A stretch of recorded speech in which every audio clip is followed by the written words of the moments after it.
ರಾಜ್ಯದಲ್ಲಿ ಹೃದಯಾಘಾತಕ್ಕೆ ಬಲಿಯಾದವರ ಸಂಖ್ಯೆ ದಿನದಿಂದ ದಿನಕ್ಕೆ ಏರಿಕೆ ಆಗ್ತಾ ಇದೆ. ಚಿಕ್ಕಮಗಳೂರಿನಲ್ಲಿ ಹೃದಯಾಘಾತಕ್ಕೆ ಮತ್ತೊಂದು ಬಲಿಯಾಗಿದೆ. ಅಜ್ಜಂಪುರ ಪಟ್ಟಣದ ಸಗೀರ್ ಅಹಮದ್ ಸಾವನ್ನಪ್ಪಿದ್ದಾರೆ.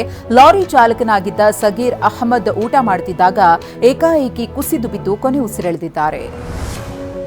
ಹಾವೇರಿಯಲ್ಲಿ ಹೃದಯಾಘಾತಕ್ಕೆ ಮತ್ತೊಬ್ಬರು ಪ್ರಾಣ ಕಳ್ಕೊಂಡಿದ್ದಾರೆ.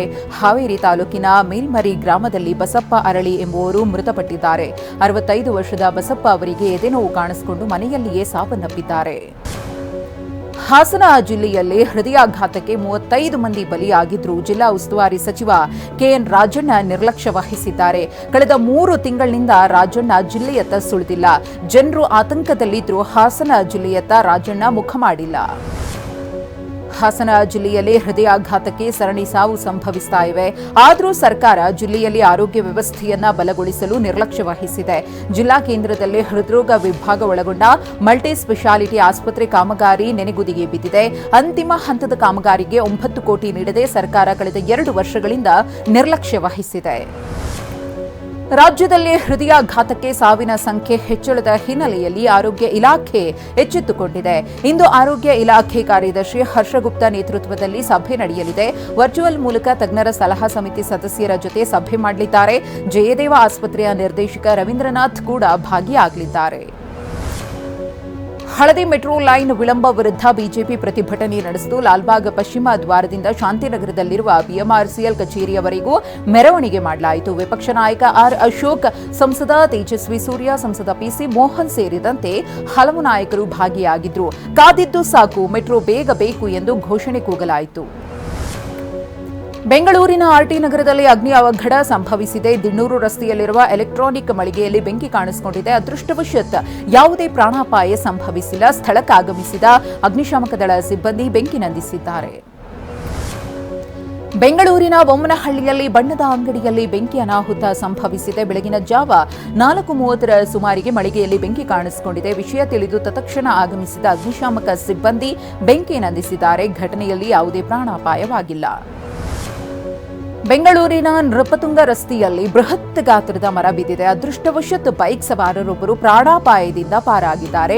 ಮರ ಬಿದ್ದಿದ್ದರಿಂದ ಈ ರಸ್ತೆಯಲ್ಲಿ ವಾಹನ ಸಂಚಾರ ಅಸ್ತವ್ಯಸ್ತವಾಗಿತ್ತು. ಸ್ಥಳಕ್ಕಾಗಮಿಸಿದ ಬಿಬಿಎಂಪಿ ಸಿಬ್ಬಂದಿ ಮರ ತೆರವುಗೊಳಿಸಿದರು. ಬೆಂಗಳೂರಿನಿಂದ ದೆಹಲಿಗೆ ಹೊರಟಿದ್ದ ವಿಮಾನದ ಕಾಕ್ಪಿಟ್ನಲ್ಲಿ ಪೈಲಟ್ ಕುಸಿದು ಬಿದ್ದ ಘಟನೆ ನಡೆದಿದೆ. ನಿನ್ನೆ ನಡೆದಿರುವ ಘಟನೆ ತಡವಾಗಿ ಬೆಳಕಿಗೆ ಬಂದಿದೆ. ಕುಸಿದು ಬೀಳ್ತಾ ಇದ್ದಂತೆ ಪೈಲಟ್ನನ್ನ ತಕ್ಷಣವೇ ಆಸ್ಪತ್ರೆಗೆ ರವಾನಿಸಲಾಗಿದೆ. ಅನಾರೋಗ್ಯದಿಂದ ಪೈಲಟ್ ಕುಸಿದು ಬಿದ್ದಿದ್ರು ಅನ್ನುವುದು ತಿಳಿದು ಬಂದಿದೆ. ಕೆಲ ಸಮಯದ ನಂತರ ಮತ್ತೊಬ್ಬ ಪೈಲಟ್ ನಿಯೋಜನೆ ಬಳಿಕ ವಿಮಾನ ಟೇಕ್ ಆಫ್ ಆಗಿದೆ. ಬೆಂಗಳೂರು ಗ್ರಾಮಾಂತರ ಜಿಲ್ಲೆಯ ದೊಡ್ಡಬಳ್ಳಾಪುರದಲ್ಲಿ ಟೊಮೆಟೊ ಸಾಗಿಸ್ತಾ ಇದ್ದ ಲಾರಿ ಪಲ್ಟಿಯಾಗಿದೆ. ದೊಡ್ಡಬೆಳವಂಗಲ ಗ್ರಾಮ ಬಳಿ ಮತ್ತೊಂದು ವಾಹನಕ್ಕೆ ದಾರಿ ಕೊಡಲು ಮುಂದಾದಾಗ ಚಾಲಕನ ನಿಯಂತ್ರಣ ಕಳೆದುಕೊಂಡ ಲಾರಿ ಪಲ್ಟಿಯಾಗಿದೆ. ಸುಮಾರು 15 ಲಕ್ಷ ಮೌಲ್ಯದ ಟೊಮೆಟೊ ಸಂಪೂರ್ಣವಾಗಿ ನಾಶವಾಗಿದೆ. ಲಾರಿಯು ಕೋಲಾರದಿಂದ ಗುಜರಾತ್ಗೆ ತೆರಳುತ್ತಾ ಇತ್ತು. ಮೈಸೂರಿನಲ್ಲಿ ಚಾಕು ಇರಿತಕ್ಕೊಳಗಾಗಿದ್ದ ಶಿಕ್ಷಕಿ ಪೂರ್ಣಿಮಾ ಸಾವನ್ನಪ್ಪಿದ್ದಾರೆ. ಪ್ರೀತಿ ವಿಚಾರದಲ್ಲಿ ಪಾಂಡವಪುರ ತಾಲೂಕಿನ ಕ್ಯಾತನಹಳ್ಳಿ ನಿವಾಸಿ ಅಭಿಷೇಕ್ ಎಂಬ ವ್ಯಕ್ತಿ ಚಾಕುವಿನಿಂದ ಇರಿದು ಹಲ್ಲೆಗೈದು ಪರಾರಿಯಾಗಿದ್ದ. ಕೂಡಲೇ ಶಿಕ್ಷಕಿಯನ್ನ ಸ್ಥಳೀಯರು ಆಸ್ಪತ್ರೆಗೆ ದಾಖಲಿಸಿದ್ರು. ಆದರೆ ಶಿಕ್ಷಕಿ ಪೂರ್ಣಿಮಾ ಚಿಕಿತ್ಸೆ ಫಲಕಾರಿಯಾಗದೆ ಸಾವನ್ನಪ್ಪಿದ್ದಾರೆ. ಮೈಸೂರು ಜಿಲ್ಲೆಯ ಹುಣಸೂರಿನಲ್ಲಿ ಅಡುಗೆ ಅನಿಲ ಸಿಲಿಂಡರ್ ಸ್ಫೋಟಗೊಂಡಿದೆ. ಒಡ್ಡರಗುಡಿ ಗ್ರಾಮದಲ್ಲಿ ನಡೆದ ಘಟನೆಯಲ್ಲಿ ಅದೃಷ್ಟವಶಾತ್ ಅತ್ತೆ ಸೊಸೆ ಪ್ರಾಣಾಪಾಯದಿಂದ ಪಾರಾಗಿದ್ದಾರೆ. ಸಿಲಿಂಡರ್ ಸ್ಫೋಟದ ರಭಸಕ್ಕೆ ಮನೆಯ ಮೇಲ್ಛಾವಣಿಯೇ ಛಿದ್ರವಾಗಿದೆ. 60 ಗ್ರಾಂ ಚಿನ್ನಾಭರಣ, 3 ಲಕ್ಷ ನಗದು ಸೇರಿದಂತೆ 20 ಲಕ್ಷದಷ್ಟು ನಷ್ಟವಾಗಿದೆ. ಕಲಬುರಗಿ ಜಿಲ್ಲೆಯ ಜೇವರ್ಗಿಯಲ್ಲಿ ಬೆಂಕಿ ಅವಘಡ ಸಂಭವಿಸಿದೆ. ಬೇಕರಿಯೊಂದರಲ್ಲಿ ಉಂಟಾದ ಶಾರ್ಟ್ ಸರ್ಕ್ಯೂಟ್ನಿಂದ ಪಕ್ಕದ ಮೆಡಿಕಲ್ ಶಾಪ್ನಲ್ಲೂ ಬೆಂಕಿ ಧಗಿಸಿದೆ. ಇದರಿಂದ ಅಂಗಡಿಯಲ್ಲಿದ್ದ ಲಕ್ಷಾಂತರ ರೂಪಾಯಿ ಮೌಲ್ಯದ ವಸ್ತುಗಳು ಬೆಂಕಿಗಾಹುತಿಯಾಗಿವೆ. ಧಾರಾಕಾರ ಮಳೆಯಿಂದಾಗಿ ಉತ್ತರ ಕನ್ನಡ ಜಿಲ್ಲೆಯ ಕಾರವಾರ ತಾಲೂಕಿನ ಕದ್ರಾ ಕೊಡಸಳ್ಳಿ ಜಲಾಶಯ ಮಾರ್ಗದಲ್ಲಿ ಗುಡ್ಡ ಕುಸಿತವಾಗಿದೆ. ಮಣ್ಣು ತೆರವು ಮಾಡಿದರೆ ಮತ್ತಷ್ಟು ಗುಡ್ಡ ಕುಸಿಯುವ ಭೀತಿ ಇದೆ ಅಂತ ಹೇಳಿ ತಜ್ಞರು ಎಚ್ಚರಿಸಿದ್ದಾರೆ. ಹೀಗಾಗಿ ರಸ್ತೆ ಸಂಚಾರ ನಿರ್ಬಂಧ ಮಾಡಿ ಮರದ ದಿಮ್ಮಿ ಬಳಸಿ ತಾತ್ಕಾಲಿಕ ಸೇತುವೆ ನಿರ್ಮಾಣ ಮಾಡಲಾಗಿದೆ. ಚಿಕ್ಕಮಗಳೂರು ಜಿಲ್ಲೆಯಲ್ಲಿ ಬಿರುಗಾಳಿ ಸಹಿತ ಮಳೆ ಮುಂದುವರೆದಿದೆ. ಕೊಪ್ಪ ತಾಲೂಕಿನಲ್ಲಿ ಮನೆಯ ಮೇಲ್ಛಾವಣಿಗೆ ಹಾನಿಯಾಗಿದೆ. ಬಿಲ್ಗದ್ದೆ ಗ್ರಾಮದ ಕಸ್ತೂರಿ ಎಂಬುವರಿಗೆ ಸೇರಿದ ಮನೆ ಕುಸಿಯುವ ಹಂತಕ್ಕೆ ತಲುಪಿದೆ.